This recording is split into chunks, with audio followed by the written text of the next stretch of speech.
સુરતમાં નગર પ્રાથમિક શિક્ષણ સમિતિની સામાન્ય સભામાં બૂટ મોજા યુનિફોર્મના રિપોર્ટ અને વિલંબને લઈ હોબાળો.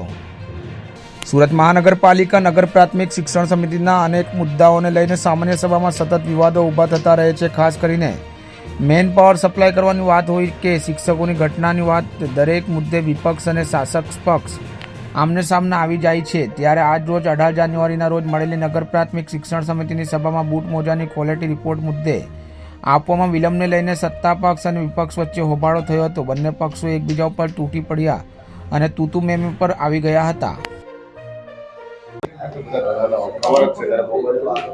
નગર પ્રાથમિક શિક્ષણ સમિતિના ચેરમેન ધનેશભાઈ શાહ આજરોજ નગર પ્રાથમિક શિક્ષણ સમિતિની સામાન્ય સભા તારીખ 18/1/2024 ગુરુવારના રોજ સભાખંડમાં રાખવામાં આવેલી હતી. તો આ સભાખંડમાં અમારા 1 થી 21 કામ ની ચર્ચા પારદર્શક અને સારી રીતે ચર્ચા કરવામાં આવી. વિપક્ષ દ્વારા બૂટ મોજાનું કામ અને સાથી શિક્ષકોનું કામ એનો વિરોધ કર્યો તો કયા પ્રકારનો વિરોધ હતો, તમારા તરફથી શું કહેવું છે? વિપક્ષ દ્વારા જે બૂટ મોજા અને સાથી શિક્ષકોનો જે વિરોધ કર્યો છે તદ્દન ખોટી વાત છે. સાથી એ જ વિરોધ પક્ષના નેતા વારંવાર કહે છે કે શિક્ષકોની ગટ અને શિક્ષકોની ગટ માટે બેનર લઈને ફરતા હોય છે.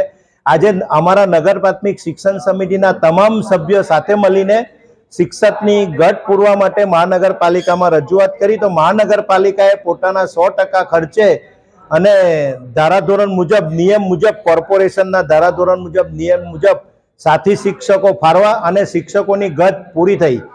તો ખરેખર તો શિક્ષક અગત્યના છે. તો શિક્ષકોની ગટ પૂરી થવાથી વિદ્યાર્થીનો સર્વાંગી વિકાસ અને સારામાં સારું એને શિક્ષણ મળી શકે.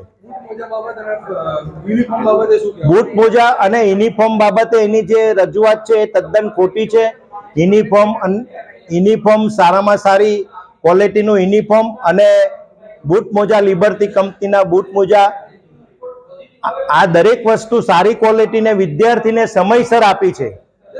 વાત એવી છે કે નગર પ્રાથમિક શિક્ષણ સમિતિની કચેરીએ એક લેટર આપી દીધો, હજુ કામ બાકી, બીજો એના પહેલા એક લેટર ઇસ્યુ કર્યો, બહુ કામ સારું અને પછી પૈસા ચૂકવી દીધા. આ બાબતે શું? ના, એની વાત તદ્દન ખોટી છે. ફાઇલની અંદર તમામ નિયમ મુજબ કામગીરી કરવામાં આવે છે. ટેન્ડર ઇજાદાર સાથે નિયમ મુજબ જ કામ કરીએ છીએ.